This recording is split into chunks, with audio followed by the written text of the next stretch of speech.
أما بعد فقد قال الله سبحانه وتعالى في كلامه المجيد الفرقان الحميد. أعوذ بالله من الشيطان الرجيم.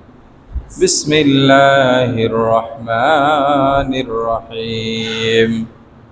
قل إن كنتم تحبون الله فاتبعوني يحببكم الله ويغفر لكم ذنوبكم الله غفور رحيم. وقال صاحب القرآن صلى الله عليه وسلم: من أحيا سنتي عند فساد أمتي فله أجر شهيد، أو كما قال النبي صلى الله عليه وسلم.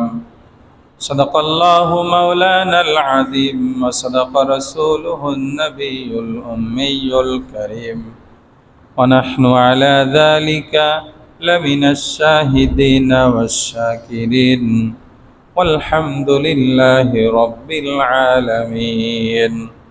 وقال تعالى: إن الله وملائكته يصلون على النبي يا أيها الذين آمنوا صلوا عليه وسلموا تسليما. اللهم صل على محمد وعلى آل محمد كما صليت على إبراهيم وعلى آل إبراهيم إنك حميد مجيد. اللهم بارك على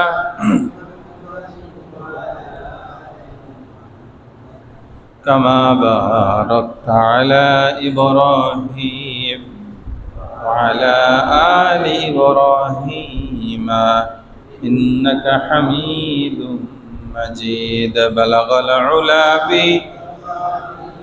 كشف الدجى بجماله حسنت جميع خصاله. صلوا عليه وآله. यहाँ हम सब मुसाफिर है, वही आखिर ठिकाना। कोई आगे रवाना है, कोई पीछे रवाना। बलगल उला बिकमालिही कशफत दुजा बिजमालिही हसनत जमीउ खिसालिही। सल्लु अलैहि व आलिहि। मुअज़्ज़ज़ मोहतरम हाज़िरीन, সর্বপ্রথম সেই মহান প্রভুর শুকরিয়া আদায় করি, যিনি আপনাকে আমাকে অত্যন্ত দয়া করে মায়া করে মেহেরবানি করে পবিত্র জুমার দিন জুমার নামাজ আদায় করার লক্ষ্যে আগে আগে মসজিদে এসে দিনই কিছু কথা বলবার ও শুনবার সুযোগ করে দিলেন। সেই মহান প্রভুর প্রতি অন্তরের অন্তঃস্থল থেকে কালিমাত শুকর জবান খুলে ভক্তি সহকারে সমস্যারে সে উচ্চ কণ্ঠে আলহামদুলিল্লাহ। গত জুমায় আলোচনা চলতেছিল আল্লাহ তাআলার কাছে সফল হওয়ার জন্য কি কি গুণাবলী দরকার, এ বিষয়ে আল্লাহ তাআলা মহাগ্রন্থ আল কোরআনুল কারীমের ভিতরে আমাদেরকে জানায় দিয়েছেন। এই গুণ অর্জিত হলে সে হলো সফল। আল্লাহ তাআলার আস্থা ভাজন প্রিয় ভাজন হতে কি কি করণীয়, এ বিষয়ে আজকে আলোচনা করব ইনশাআল্লাহ। মহাগ্রন্থ আল কোরআনুল কারীমের ভিতরে আল্লাহ তাআলা বলেন, তোমরা যদি আমার প্রিয় হতে চাও তাহলে একটা কাজ আছে। আমি যদি তোমাদের কাছে প্রিয় হই, এটাও যদি তোমরা চাও, তাহলে আর একটা কাজ। সেই কাজটা হলো বিশ্বনবী সাল্লাল্লাহু আলাইহি ওয়াসাল্লামের ইত্তেবা করলে আল্লাহ আমাদের প্রিয় হয়ে যাবেন। আল্লাহ প্রিয় হলে কি হবে বলে, আল্লাহকে প্রিয় বানাইলে আল্লাহ আবার দুইটা জিনিস করবেন। একটা হলো আল্লাহ আমাদেরকে প্রিয় বানায় নেবেন, সুবহানাল্লাহ। জিন্দেগীর সব গুনাহ মাফ করে দিবেন। সুবহানাল্লাহ। এজন্য আল্লাহ তাআলা কি বলেন, তার প্রিয় হাবিবকে লক্ষ্য করে বলতেছেন, কুল, নবী আপনি বলিয়ে দিন, ইন কুনতুম তুহিব্বুনাল্লাহ, তোমরা যদি আল্লাহ তাআলাকে প্রিয় বানাতে চাও, ভালোবাসতে চাও, বলে ফাত্তাবিউনি, আমি রাসূলের ইত্তেবা অনুসরণ করো। কার অনুসরণ করতে হবে? রাসূলের অনুসরণ করতে হবে। এর ফায়দা কি হবে? ইউহিব্বুকুমুল্লাহ, তাহলে আল্লাহ তোমাদেরকে প্রিয় বানায় নেবেন। সুবহানাল্লাহ। আল্লাহ তোমাদেরকে কি বাসবেন? ভালোবাসবেন। ভালোবেসে কি করবেন? ইয়াগফির লাকুম যুনুবাকুম, জিন্দেগীর গুনাহগুলি মাফ করে দিবেন। ওয়াগফির লাকুম যুনুবাকুম, গুনাহ মাফ করবেন। আরো কি করবেন? ভালোবাসবেন। তাহলে আমরা কাজ করব কয়টা? একটা, সেটা হলো নবীর অনুসরণ, ইত্তেবায়ে রাসূল করব, ইত্তেবায়ে রাসূল করব, রাসূলের অনুসরণ করব, অনুকরণ করব। এর বিনিময়ে আল্লাহর ভালোবাসা আমরা পেয়ে যাব, নিজেদের গুনাহগুলি মাফ হয়ে যাবে। সুবহানাল্লাহ। বলে আল্লাহ তাআলা এত কিছু কেন করবেন? ইন্নাহু হুয়াল গফুরুর রহিম, বলে আল্লাহ তাআলা হলেন সবচাইতে বড় দয়ালু, সবচাইতে বড় ক্ষমাশীল। গফুর মানে সবচাইতে বড় ক্ষমাশীল, রহিম মানে সবচাইতে বড় দয়ালু। তাহলে দয়ার কারণে আল্লাহ তাআলা আমাদেরকে তার পক্ষ থেকে ভালোবাসা আমাদেরকে দিবেন, আর অধিক ক্ষমাশীল হওয়ার কারণে তিনি আমাদের গুনাহগুলিকে মাফ করে দিবেন। বলে জান্নাতে যাওয়ার জন্য সবচাইতে বড় প্রতিবন্ধকতা কি? গুনাহ। কি? গুনাহ। বলে কোনো গুনাহগার জান্নাতে যাবে না। কোনো গুনাহগার কোথায় যাবে না? জান্নাতে যাবে না। জান্নাতে যাওয়ার অন্যতম শর্ত হলো গুনাহ মুক্ত হতে হবে। কি মুক্ত হতে হবে? গুনাহ মুক্ত হতে হবে। গুনাহ সহ জান্নাতে যাওয়ার কোনো সুযোগ নাই। বলে ঈমান নিয়ে যদি কবরে যায়, গুনাহও নিয়ে কবরে যায়, তাহলে কি হবে? বলে গুনাহ শেষ হওয়া পর্যন্ত জাহান্নামের আগুনে জ্বলতে হবে। বলে ফায়সালা হবে জান্নাতের ঈমান আসার কারণে। তবে পুলসিরাত দিয়ে যখন সে পার হতে যাবে, পুলসিরাতটা কার উপরে হবে? জাহান্নামের উপরে। কার উপরে হবে? জাহান্নামের উপরে। পুলসিরাতের উপরে যেই পুলটা থাকবে, যেই সেতুটা থাকবে, এটা হবে চুলের চাইতেও আরো চিকন, হীরার চাইতেও আরো বেশি ধারালো। হীরা দিয়ে কি কাটে? গ্লাস কাটে। অনেক ধারালো না? গ্লাস কেটে ফেলে। অথচ এর চাইতেও ধারালো হবে। এর উপর দিয়ে মানুষ কেমনে পার হবে? বলে বিজলির ন্যায় পার হবে কিছু মানুষ। সুবহানাল্লাহ। বলে বিজলি কত দূরে যায়? বলে কারেন্ট আসে আর যায়, কয়েক ঘন্টা লাগে না, অনেক অল্প সময়ের ভিতরেই যায় আসে। বলে এর চাইতেও দ্রুত গতিতে পার হবে। এর চাইতেও যদি দ্রুত গতিতে পার হয়, তাহলে সে আর পড়বে না, বরং এক লাফে কোথায় চলে যাবে? জান্নাতের ভিতরে চলে যাবে ইনশাআল্লাহ। পক্ষান্তরে যার গুনাহ হবে, সে আস্তে আস্তে যেতে লেগে এই সূক্ষ্ম সেতুর উপরে আর সে টিকতে পারবে না, সাথে সাথে কোথায় পড়ে যাবে? জাহান্নামের ভিতরে পড়ে যাবে। তার নির্ধারিত সময় পর্যন্ত জাহান্নামের আগুনে জ্বলে পাপ মোচন করে, পাপ মুক্ত হয়ে তারপরে কোথায় যাবে? আবার জান্নাতে যাবে। কথা বুঝে গেছি? এজন্য আল্লাহর নবী হাদিসের মধ্যে বলেছেন, সাতাফতারিকু উম্মতি 73 ফিরকা, বলে আমার উম্মত 73টা ফিরকা হবে। কত ফিরকা? 73টা দল হবে। কুল্লুহুম ফিন্নার, সবাই জাহান্নামে। সবাই কোথায়? জাহান্নামে। ইল্লা ওয়াহিদা, একটা দল যাবে জান্নাতে। ইলা ওয়ামান হুম ইয়া রাসূলুল্লাহ, ওই দলটা কারা?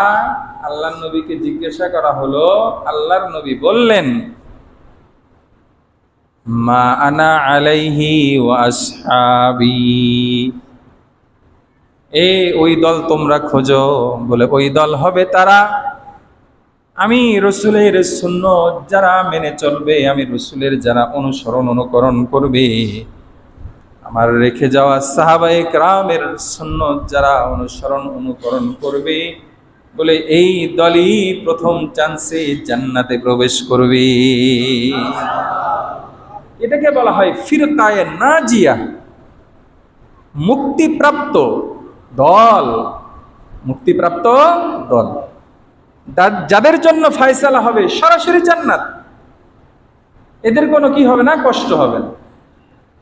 এদের কোনো কি হবে না, জাহান্নামের কষ্ট হবে না। বলে এরা এক চান্সে জান্নাতে চলে যাবে। এই দলটা হবে একটা দল। তবে এই দলে থাকতে হলে আমাদের জন্য লাগবে কি বলেন? রসুলের ইত্তেবা এবং অনুসরণ। আল্লাহ তাআলার প্রিয় হওয়ার জন্য তাহলে আল্লাহর নবীর অনুসরণটা অত্যন্ত জরুরি।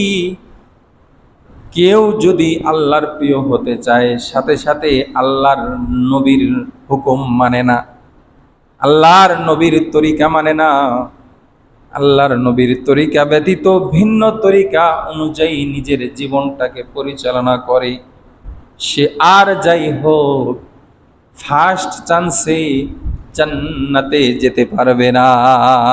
খেলাফে পয়গম্বর কসেরা গজিদ, खिलाफे पैगंबर कसेरा गजीद के हरगिज बमंजिल नखाहद रसीद, के हरगिज बमंजिल नखाहद रसीद।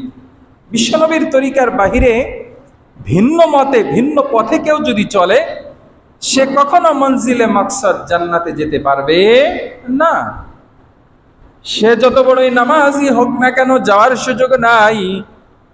সে যত বড় রাজনীতিবোধ কেন যাওয়ার সুযোগ নাই। সে যত বড় পেশাব হোক কেন যাওয়ার সুযোগ নাই। সে যত বড় আলেম হোক যাওয়ার সুযোগ নাই।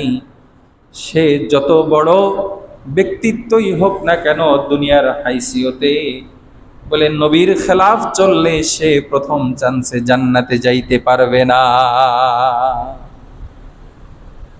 ভারতের ভিতরে আল্লাহর এক ওলির দরবারে সফর করতেছেন আরাক ওলি। কবুতর বা কবুতর, বাজ বা বাজ, কে হর হাম জিন্স বা হাম জিন্স পরওয়াজ, কে হর হাম জিন্স বা হাম জিন্স পরওয়াজ। কবুতরের সাথে কবুতর চলে, বাজ পাখির সাথে বাজ পাখি চলে, চোরের সাথে চোরের মিল, ডাকাতের সাথে ডাকাতের মিল। বলি আল্লাহ ওয়ালার সাথে আল্লাহ ওয়ালাদের মিল। আল্লাহ ওয়ালা এক জায়গায় সফরে বের হয়েছেন, শুনছে এই পাশে একটা আল্লাহর ওলির বাড়ি আছে।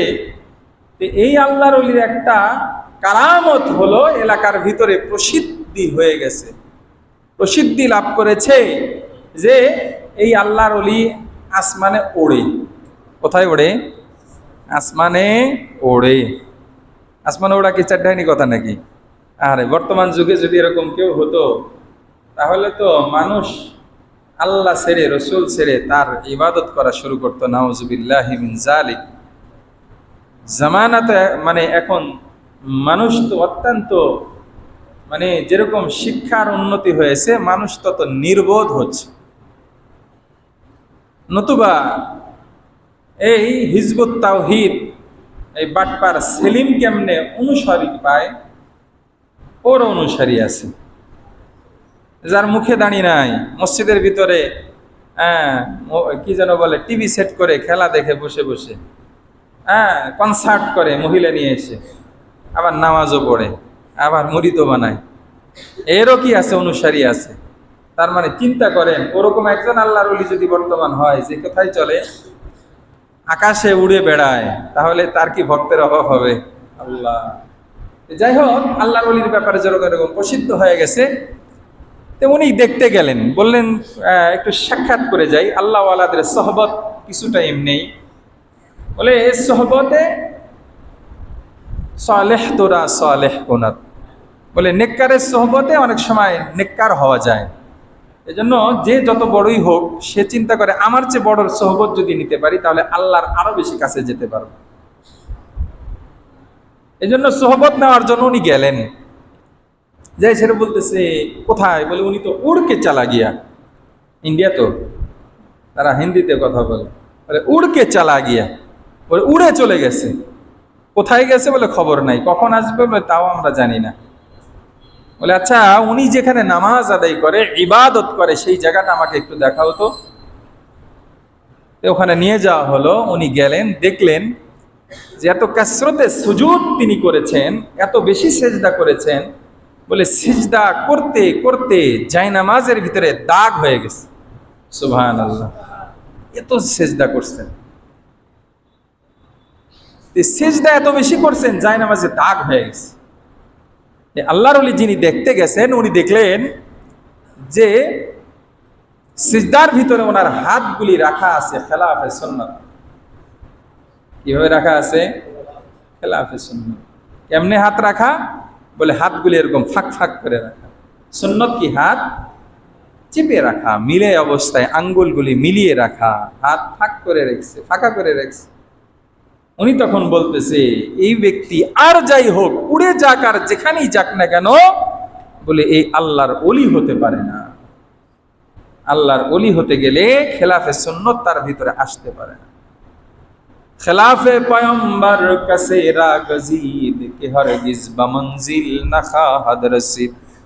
আল্লামা শেখ সাদি রহমাতুল্লাহি আলাইহি ওনার কিতাব বুস্তার ভিতরে লেখেন যে কোনো ব্যক্তি যত বড়ই হোক না কেন, বিশ্বনবীর সুন্নত যদি তার ভিতরে না থাকে, ইত্তেবা এবং অনুসরণ না থাকে, ওই ব্যক্তি কখনো মঞ্জিলে মাকসাদ জান্নাতে যেতে পারে না।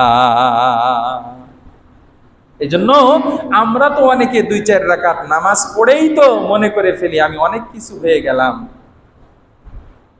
আরবি একটা প্রবাদ আছে, সাল্লাল হাইক ওয়ান্তাজারাল ওয়াহিয়া।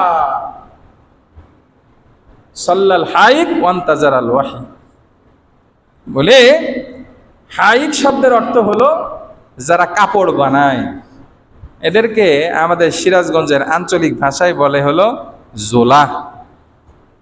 ওরা আবার আমাদেরকে বলে পা ফাটা। কথা বোঝেন নাই? যারা কৃষি কাজ করে এদেরকে বলে পা ফাটা, আর ওদেরকে বলে জোলা।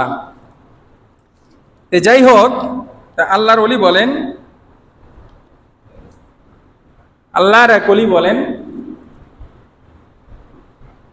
যাই হোক, যে সাল্লাল হাইক ওয়ান্তাজারার ওয়াহিয়া, আরবি একটা প্রবাদ, যে নামাজ পড়ছে এক জোলা 2 রাকাত। কয় রাকাত?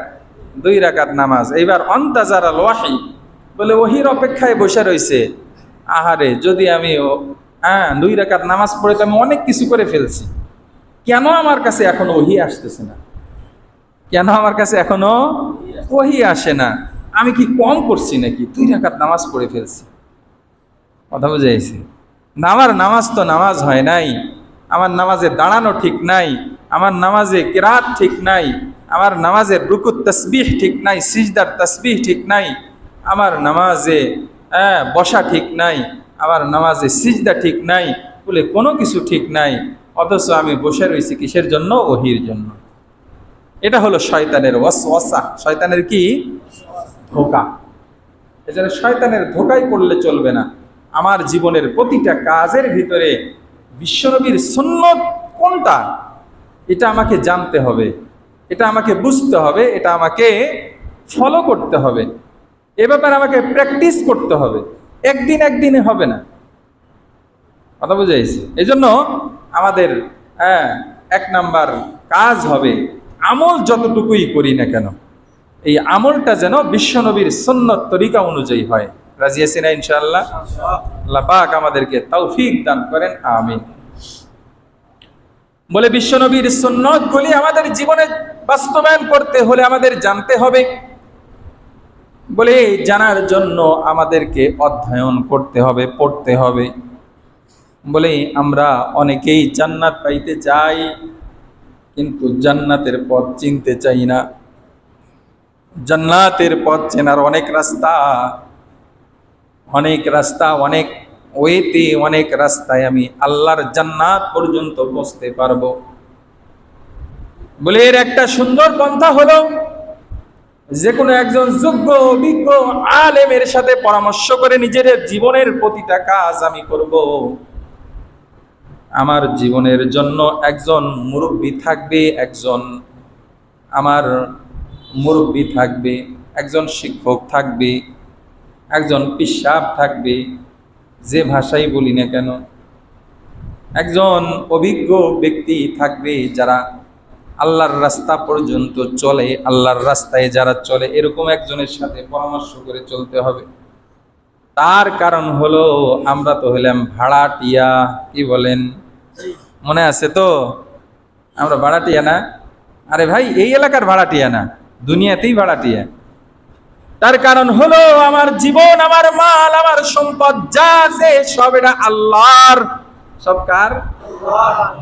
ইন্নাল্লাহা আশতারা মিনাল মুমিনিনা আনফুসাহুম ওয়া আমওয়ালাহুম বিআন্না লাহুমুল জান্নাহ।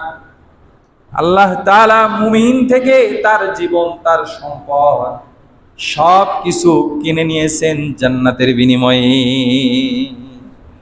ই আমানত চাঁদে রোজে নজদে মা, ই আমানত চাঁদে রোজে নজদে মা, দর হकीकत মালিকে হর শৈ খোদা, দর হकीकत মালিকে হর শৈ খোদা। অডেল সম্পদের মালিক। এটা তো হলো কিছু টাইমের জন্য। বলে সুন্দর সুঠাম দেহের অধিকারী, অনেক সুন্দর চেহারা, তাকাইলেই শুধু দেখতেই মনে চায় এমন কিছু চেহারার লোক আছে না? ছেলে মানুষ, আলেম মানুষ, সাধারণ মানুষ, যে কেউ থাকতে পারে। হালাল জায়গাও তো এরকম দেখার আছে। ছেলে দেখে দেখতে পারে না হালাল, মানে খুব সুন্দর চেহারা। বলে এটাও তো সামান্য কিছু সময়ের জন্য, যে কোনো মুহূর্তে শেষ হয়ে যেতে পারে। এই গত রাত্রে আমি যে বাসায় থাকি, এই বাসায় 3 তলার একজনের বাচ্চা হয়েছে। 2 ঘন্টা হায়াত পাইছে। কয় ঘন্টা? 2 ঘন্টা হায়াত পাইছে, মারা গেছে। রাতে জানাজা হলো, দাফন হলো। অল্প কয়েকজন মানুষ আমরা জানাজা করে, দাফন করে, দোয়া করে চলে আসলাম। তার মানে আমার আপনার তো ওই 2 ঘন্টা হায়াতও থাকতে পারত। কি বলেন? থাকতে পারতো না? যে কোনো মুহূর্তে আমি আপনি শেষ হয়ে যেতে পারতাম। আল্লাহ তারা আমাকে আপনাকে এতদিন পর্যন্ত বেঁচে রেখেছেন, এটা তো অনেক বড় শুকরিয়া, অনেক বড় নিয়ামত, অনেক বড় পাওয়া। আমরা অনেক সময় আমরা নিয়ামতের কদর বুঝি না। বলে নিয়ামতের কদর বোঝার জন্য আমাদের আসাতাজে ইকরাম, আমাদের ওস্তাদরা মাঝে মধ্যে বলতেন যে তোমরা মাঝে মাঝে কেউ যদি হসপিটালে ভর্তি থাকে, রুগী দেখতে যাবা। হসপিটালে গেলে তখন বুঝে আসে। কোনো এক কাজে মিটফোর্ড হসপিটালে গিয়েছিলাম। মিটফোর্ড স্যার সলিমুল্লাহ খান মেডিকেল কলেজ হসপিটাল, নিচতলায় দেখলাম একটা ছেলে, 15-16 বছরের বাচ্চা, একদম পুরা বডির ভিতরে হাড্ডি আর উপরে শুধু চামড়া, গোশত বলতে কিছু নাই, এত জীর্ণ শীর্ণ বডি। ওকেও তো আল্লাহ তাআলা হায়াত দিয়ে বেঁচে রেখেছে। আমার আপনার অবস্থাও তো ওরকম হতে পারতো না? আমাকে আপনাকে আল্লাহ তাআলা নিজ অনুগ্রহ, নিজ কৃপায়, নিজ মেহেরবানিতে সুস্থভাবে দুনিয়াতে চলার সুযোগ দিয়েছে। সামান্য একটু পেটের সমস্যা, তাই আল্লাহর প্রতি অভিযোগের শেষ নাই। সামান্য একটু জ্বর, অভিযোগের শেষ নাই। সামান্য একটু বিপদ, অভিযোগের শেষ নাই। আহারে, আপনার চাইতেও তো অনেক বড় বিপদগ্রস্ত দুনিয়াতে আরো আছে না? আছে। যাই হোক, যেটা বলতেছিলাম, আমরা তো হলাম ভাড়াটিয়া। আল্লাহ আমাদেরকে, আল্লাহ রই বলেন, ই আমানত চাঁদে রোজে নজদে মা, আমার বডি এটা হলো আল্লাহ তাআলার পক্ষ থেকে আমার কাছে আমানত। দর হकीकत মালিকে হর শৈ খোদা, বরং এটার মূল মালিকানা হলো আমার আল্লাহর। এই জন্যেই তো মরণোত্তর অনেকে বডি দান করে যায়। গত কিছুদিন আগে পত্রিকায় একজনের নাম আসছে, সে তার মৃত্যুর আগেই বলে দিছে যে আমার মৃত্যুর পরে আমার এই বডিটা আমি ছাত্রদের শিক্ষার জন্য কঙ্কাল দান করে গেলাম অমুক মেডিকেলের জন্য। এরকম দান করে যায়, এটা জায়েজ নাই, হারাম। এই বডির মালিক তো আপনি না। আপনার ভিতরে যতদিন রূহ আছে, মোট কথা সহজে আমরা বুঝবো, বেশিরভাগই তো আমরা ভাড়াটিয়া, কি বলেন? আমরা যে বাসায় থাকি এই মালিকানা কি আমাদের নাকি? যতদিন ভাড়া পে করব, ভাড়া পরিশোধ করব, ততদিন আমরা ওখানে বৈধভাবে থাকতে পারবো। কিছু কিছু বাটপার ভাড়াটিয়াও আছে, 3-4 মাসের ভাড়া জমায়া তলে তলে মাছ সামানা সব পার করে আস্তে করে চলে যায়। এটা তো অবৈধভাবে ভাড়া মার দিয়া যায়। এটা তো হলো বাড়িওয়ালারা দুর্বল। তার মানে গোপনে কি করতেছে এটা কি বাড়িওয়ালা জানার কোনো সুযোগ আছে নাকি? মনে মনে কার কি প্ল্যান এটা বোঝার সুযোগ আছে। এই জন্য এদেরকে ধোকা দিয়ে 2-4 মাসের বাড়ি ভাড়া মার দেওয়ার সুযোগ হয়, কিন্তু আমার আল্লাহকে তো ধোকা দেওয়ার কোনো সুযোগ নাই। এই জন্য আপনি যে আল্লাহকে পার্সিলটিক আল্লাহকে ধোকা দিয়ে আপনি এটাকে অন্যভাবে ব্যবহার করবেন, পার পেয়ে যাবেন, এই সুযোগ নেই। কথা বুঝে এসেছি? এই জন্য আল্লাহর দেখানো পথেই আমাকে এটাকে খাটাতে হবে। আমার হায়াতের প্রতিটা সময়, প্রতিটা মুহূর্ত আল্লাহর দেওয়া পথেই আমাকে খাটাতে হবে। যাই হোক, যেটা বলতেছিলাম, বেমুরব্বি কাইতাওয়ানাত তিফলে দানেশওয়ার সুদান অত্রারা ইমকানাবাসী বেসদফ গওহর সুদান অত্রারা ইমকানাবাসী বেসদফ গওহর সুদান। আল্লাহর এক ওলি বলেন কবিতার ভাষায়, এ মানুষ সকল তোমরা জেনে নাও, এই যে বৃষ্টির ফোঁটাগুলি পড়ে, এই বৃষ্টির প্রথম ফোঁটা, একটা ফোঁটা যখন প্রথম পড়ে, সাগরের ভিতরে যেই ঝিনুকগুলি থাকে, যেই ঝিনুকটা প্রথম ফোঁটাটা নিজের ভিতরে নিয়ে সাথে সাথে মুখটা আটকিয়ে দেয়, বলে এই ফোঁটাটা ঝিনুকের ভিতরে গিয়ে দামি দামি মুক্তায় পরিণত হয়ে যায়। পত্রারা এমকানা বাসি বেসদফ গাওহর সুদান, বলে ওই মিষ্টির ফোঁটা যদি খালি জমিনে পড়ে থাকে তাহলে ওটা কিন্তু মুক্তায় পরিণত হয় না। বলি বৃষ্টির ফোঁটাটা মুক্তায় পরিণত হওয়ার জন্য যেভাবে একটা ঝিনুকের প্রয়োজন হয়, বলে একজন মানুষ যদি দামি হতে চায় তাহলে তার জন্য একজন রাহবার, একজন শিক্ষক, একজন ট্রেনার, যে ভাষাই বলেন না কেন, এরকম একজন আইডল তার সামনে থাকতে হয়।